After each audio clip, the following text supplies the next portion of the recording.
mic is a little bit better. So this is a picture of a Sedona and on my wall. So anyway, I just wanted to come in and one of the things I was talking about today was in this global group of healers, one of the things that a subset of us did is get together on Telegram and share our dreams and also learn a different type of dream interpretation language, which was specifically for lucid dreaming. So there was I would say maybe less than 100 uh, definitions that were given to us. Much of it was going to come from our own dreams and from the healing tools that we use to communicate with our whatever we believed we received assistance from, whether that's our inner self, our higher self, whether that's a spirit guide, whether that's God, goddess, whether that's um, from the planets, from the angels. So a lot of times I just use angels or angelic or, benevolence and benevolence. Hey, Cricket, thanks for joining me.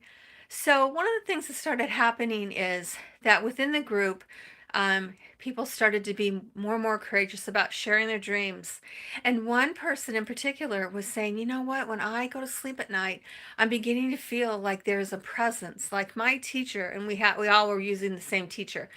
My teacher, my mentor, was coming to me in the night, and she was healing in me. There was an energy, a frequency that I was feeling, and then everyone started going, "Oh, really? That's amazing!" And then one after the other, we started acknowledging that we felt some kind of presence, some kind of healing in our life. And over time, what was designed was particular music that we began to use for healing in the night. So I just wanted to bring open that idea. I've always been led by my dreams. I've been terrified by my dreams. I've been perplexed by my dreams. But ever since I was real little, it's always been an important part of my life. So at least 10% of everything I do is dedicated towards dreams. And I encourage people to write down their dreams. And I teach dreams in a different way. I don't even really call myself a teacher anymore, as I do. Like um, I'm the crazy art teacher. I'm the what is her name, Miss Frizzle from the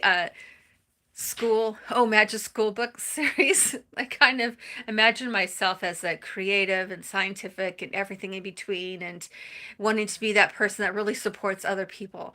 I did learn strict dream interpretation. It did benefit me at the time. I wasn't upset about it until I left and started learning different ways. And until I started having teenagers. And my teenagers, not the ones in my home, but other ones that would come over, would often share their dreams. And, oh, my mom does dream interpretation. And so they'd share their dreams.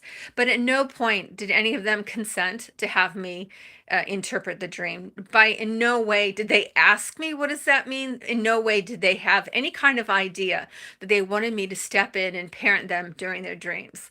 So what happened was, I saw that and I witnessed that and I saw the power that they had and the confidence that they had, which I did not have when I was that age.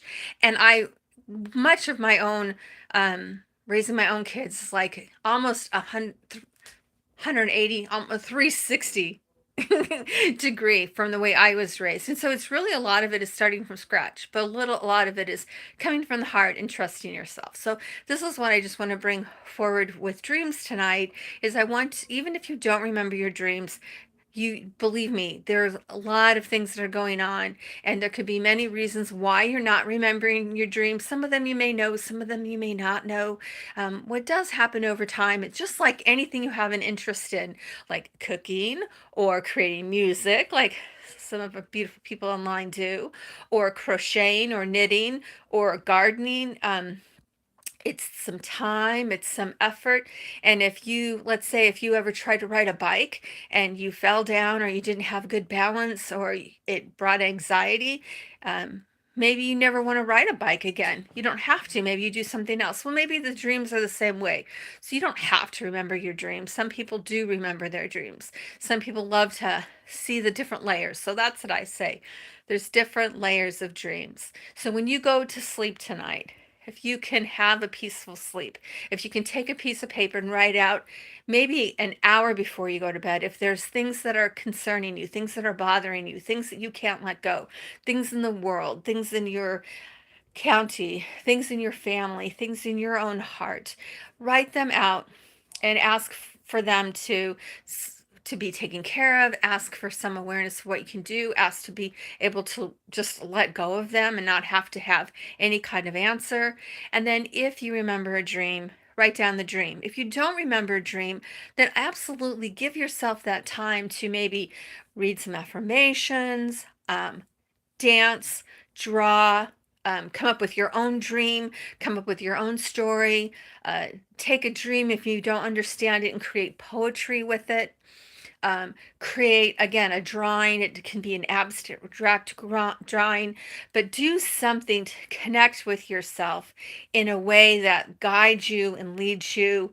And also, to another good thing is to I love essential oils, so pick an oil that you love to get up to. I have a variety.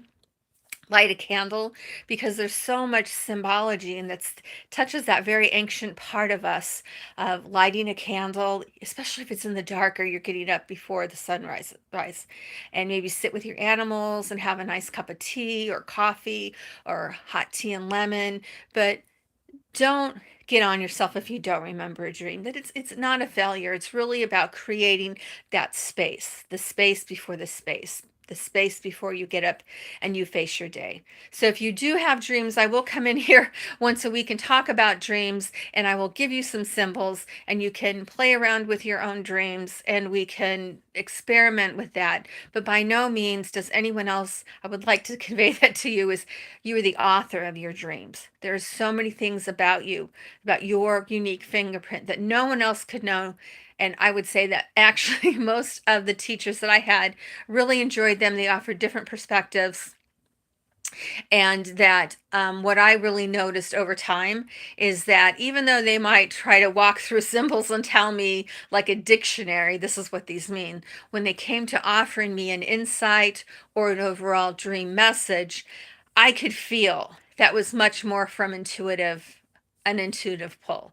You might have all these ingredients, which are the symbols in your dreams, but then when it came down to it, it wasn't A plus B plus C. It was like the general impression of all these things together combined to create this. So we're about self authority. We're about learning about yourself. We're about allowing yourself to color outside the lines. One other thing is maybe you're giving yourself the ability to create and write with your left hand and not just your right hand, because it switches your brain. You left dominant, right dominant, and the we're really working on both sides of our brain, left hemisphere, right hemisphere, working together and in wholeness. So see what you can come up with, see how that inspires you, and thank you so much for being here. I love you and have a wonderful night's rest, and I send love and healing to all of you. I'll see you in the dream time.